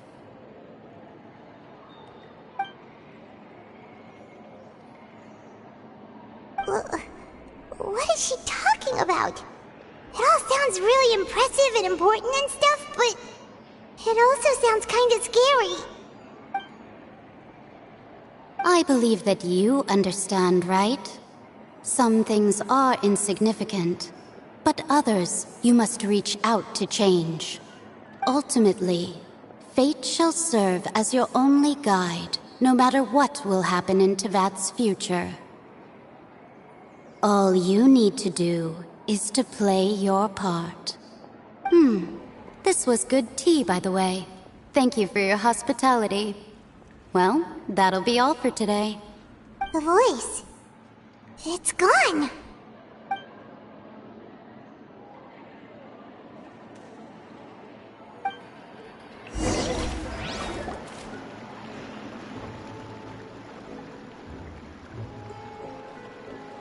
What?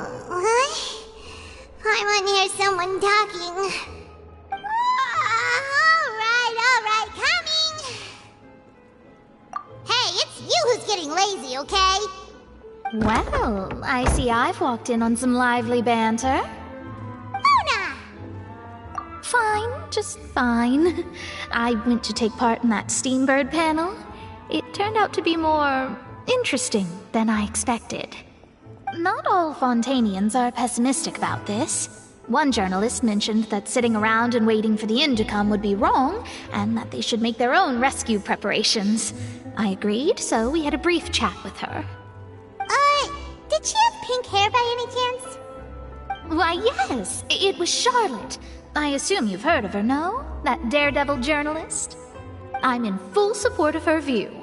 Prophecies are very important, but how can people allow their lives to be commandeered by just a few words? That's right! Paimon's glad to hear something sensible for once. Ah, yes. About what we had discussed before. I did try, but I'm afraid I couldn't reach the old hag. I'll try again tonight, but I wouldn't get your hopes up. Huh?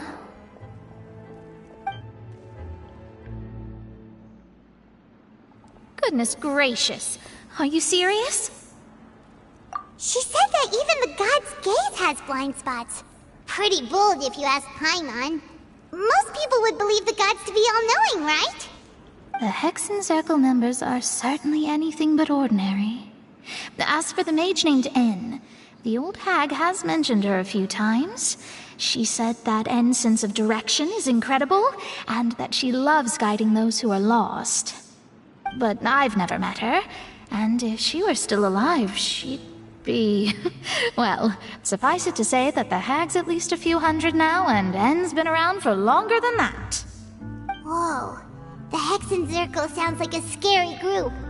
But they must really stay in shape to live so long. Their abilities alone are pretty terrifying. If she came to see you personally, then the problem you're facing must truly be of great importance.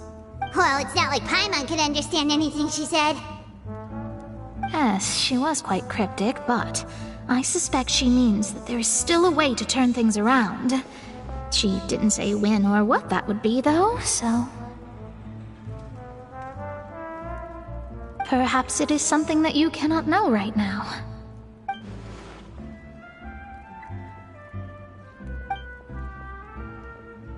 Traveler, Paimon, are you two all right? Oh, we're fine. We're just a little down right now. It kind of feels like the end is coming, you know? I see. I feel that same sense of desperation, too. I guess you could consider me someone who has often witnessed fate. So far as I have seen, it cannot be swayed. But even so, I still hope for, and believe in, miracles. Astrology is eternal and rational, but fate may not be. It is cruel, but it can also be beautiful. Perhaps that's what En was trying to tell you. Not to lose heart, and to believe that what you are seeing playing out before you is not yet set in stone. I did originally think of steering clear of all this, but I couldn't. Even if this is all futile, I still wish to help everyone. If we don't struggle to the last, then how can we face the end when it comes? Huh. You do have a point. There I go, talking about astrological principles again. Sorry about that. The moment I start talking about work-related stuff. I need to get going. It was worth trying to comfort you, even if only a little. I believe that you'll help those who are struggling in the same way I did. I suppose that might be why we always seem to meet by coincidence. Paimon feels kinda moved by what Mona said, but also kinda sad too. Hey, Traveler, Paimon suddenly feels like going outside for a walk. Let's go. Let's walk around the city, shall we? There's a few spots we always like to walk.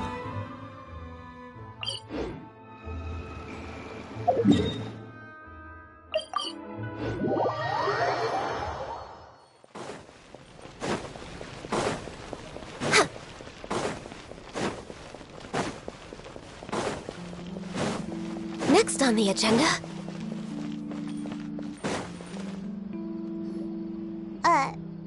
Huh? Our names are written in this newspaper. What's going on? Let Paimon see! The underwater stronghold, the Fortress of Meripede, has continued in its noble autonomy, but that does not mean that others cannot interact with it. My recent attempts to enter the fortress bore little fruit. Huh. Guess Charlotte still hasn't given up on that. Thus, did an Outlander friend become the focus of this report, a blonde adventurer with their white fairy legends trailing in their wake. It is said that this mysterious traveler once visited the underwater fortress. So while the fortress's interior remains a mystery behind closed doors, do not fear, for the tales of the traveler contain surprises in spades. Journalist Charlotte's biggest scoop yet, the Traveler's Trail, World Walker. Huh.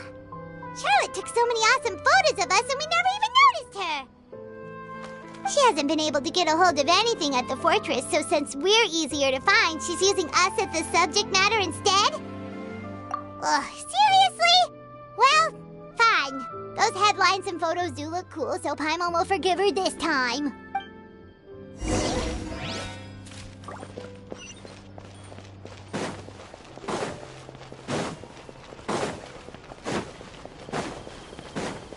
We're way behind schedule.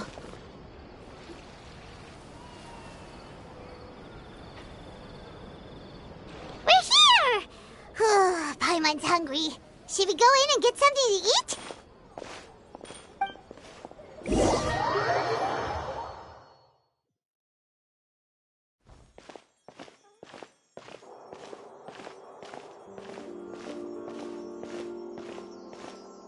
Hey, quick!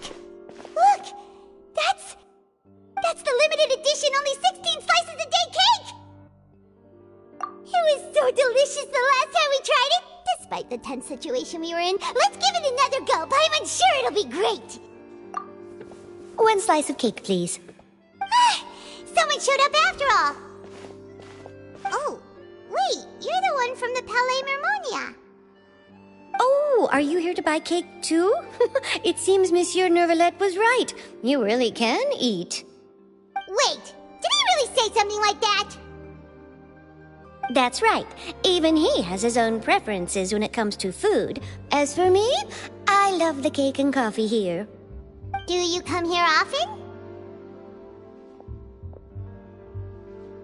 Usually every day. Every day? It's part of my daily schedule, apart from work. I shall have my cake and coffee. Then what if someone told you one day that this place would be closing soon, and you wouldn't get to eat cake here anymore? What would you think? But why would it close? Well, Paimon doesn't know either, but maybe the waters will rise tomorrow. You know, like in the prophecy. Oh, the prophecy. To be honest, I haven't paid much attention to that. No, still, even if there'd be no more cake tomorrow, that wouldn't keep me from having some today. No, it's the same for eating in general. You might not be able to eat tomorrow, but if you can do so today, then you should carry on. That's what people call living, you know. Huh. Don't be sad. Excuse me, could I have 2 more slices of cake to go? These 2 slices are for you. Sijuin said that this kind of expression you're making is what humans call being sad. Oh, you know Sijuin? I sure do. She was born before me, and she sometimes comes to the surface to teach us things about humans. She said that humans are creatures that are saddened easily, yes, and you can only lift their spirits by feeding them delicious food. So please try the cakes here. I've got something else to do, so I'll be going now. You two try to stay in a good mood after eating, all right? Bye.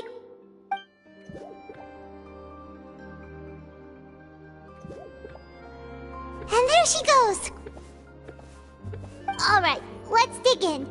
Paimon's sure this cake will be delicious. It's more delicious than last time, and the flavor gets even better with a sip of tea. It sure would be nice if we could come again tomorrow. Sure would be nice if we could always eat delicious food here. Next on the agenda... Oh, we're near the Seabird office. Let's go look for Charlotte and have a chat.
Wow! If it isn't the Traveler and Paimon! Oh, have you seen the article I wrote about you? Ha! You've got some nerve! You just used us to make some quick mora! Oh, you needn't worry about that. I heard that you were in Poisson some time back, so I sent you a letter to discuss just that. It appears you didn't receive it, though. It's all right, though. I've set aside the amount intended for you. I've even set the table with some food. Really? Oh, you're the best! You're almost a little too easy to win over, Paimon. If I were a journalist with ulterior motives, you'd be in trouble now, you know. Oh, Paimon knows you're not like that. Still, what brings you here all of a sudden? Were you looking for me? A friend of ours met you a while back, and when she mentioned it, we thought of coming to see you. Her name's Mona. Ah, so you know Miss Mona as well. She's a guest columnist for our paper. Really good one, too. She's so young and already such a brilliant astrologist. So she mentioned me? What did she say? She said that you're a real daredevil of a journalist. Nice. In which case, can this daredevil journalist dare to request an exclusive interview with the legendary Traveler and Paimon? Huh? So your article in the paper today doesn't count? Oh, of course it doesn't. That was more like live photography. What I'd like to do is dive deeper and ask you to talk about the things you've seen and experienced. Yeah, are we even qualified enough? Why not? If I say you're worth an interview, then you're worth it. But not right now, of course. I'll need a few days to prepare. Oh, in that case, we'll just chat when you have the time then? Oh, so that's a yes? Ooh, splendid! I'll tell the editor-in-chief immediately. I'll have to apply for lighting, a venue, some props, and... Whew, so much to get done now. Talk to you later. Wait, Charlotte, Paimon's still got a question for you. And what's that? If, just for example, Fontaine were to be flooded tomorrow, what would you do today? Huh, that's the prophecy you're talking about, isn't it? I mean, I do hear about it often, but I've never once thought that the day could be tomorrow.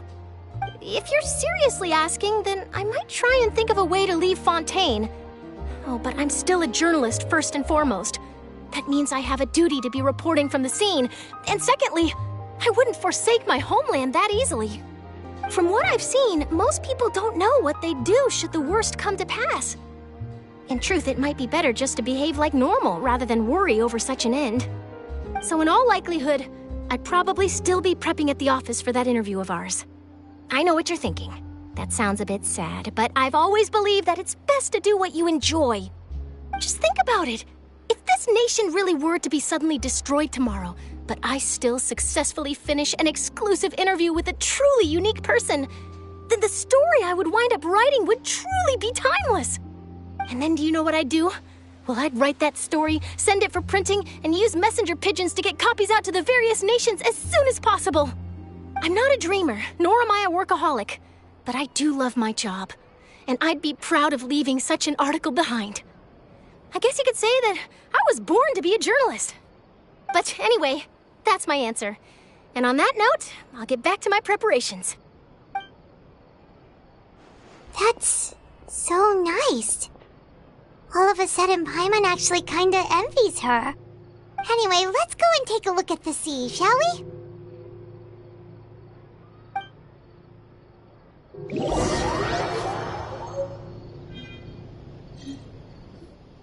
The sea breeze and scenery can be a pretty soothing combo, huh? Paimon's been thinking. If it wasn't Fontaine, but all of Tevat that would be destroyed tomorrow, where would we go and what would we do? No, Paimon should ask, if you could choose, what would you like to do?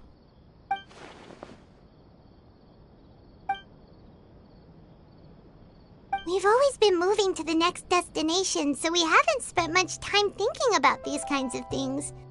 We didn't have to either, with us always being on the road and whatnot. You mean, still traveling? Huh. Wait, isn't that what we've always been doing?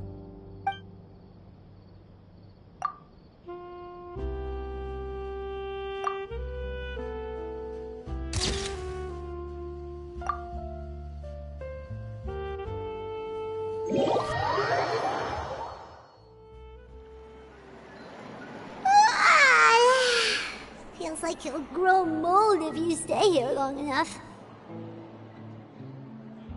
But it's still better than the Fortress of Meropide, that's for sure. It's not only damp there, but salty too. Ah, so the two of you are still here. Wonderful. Oh, you're from the Palais Mermonia, aren't you? Yes, I'm Isadora. Monsieur Nervillat sent me to look for you two before. I heard that afterward you went to the Fortress of Meropide. Not at all. I'm well aware that you're friends of his. Actually, I'm here to pass along a message from him. Yes, inside the Opera House. The Maréchaussée Phantom has declared the incident a small-scale riot. A riot? Well, that said, I don't personally think it was that serious. Lady Farina was watching a performance at the Opera House, and while she was resting during an intermission, some other audience members suddenly started harassing her, loudly accusing her of doing nothing about the prophecy crisis. And before she could respond, others started to join in. The crowd continued to grow, and protests against the Hydro Archon started to break out. So people have started to put the blame on Farina. Guess they finally found an outlet for the pressure they've been under due to the prophecy. I agree. People will naturally rely on gods, as is customary. But the moment people feel threatened, gods are also the first to be blamed. So what happened after that? Is Farina okay? Seeing that the situation was spiraling out of control and that further argument was pointless, she claimed that she'd gotten tired of this and left in a hurry. The Marechaussee Phantom had their hands full maintaining order and did not catch where Lady Farina had gone. Only when things had stabilized did we realize that she had gone missing. So, you mean she's still missing? That's right. The Marechaussee has dispatched many people to search for her, but we don't have any leads yet. That said, I don't think there's much to worry about. She is a god after all. Even if she were to fall into the hands of rioters, what could ordinary people do to her? Good. Monsieur Nervillette sent me to tell you about the situation, but he didn't say anything else. Don't worry, this is more than enough to go on. Thanks for keeping us informed. Ah, is that so? Well, alright then. In that case, you two take care. I'll be heading back to the Palais now.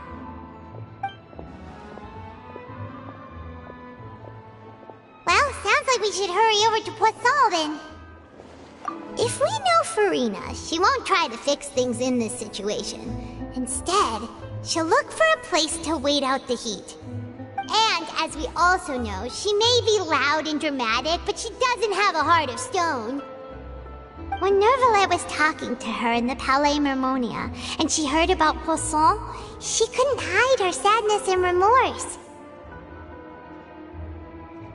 It would be hard for her to ignore being accused by the public today. Paimon thinks Farina's probably taken the opportunity to slip away to Poisson and try to relieve the sense of guilt that she's feeling. Huh! Well, what do you think? Paimon knows the answer, of course, but Paimon can do the analysis to back it up, too. Cool, huh? In that case, there's not a moment to lose. Poisson, here we come!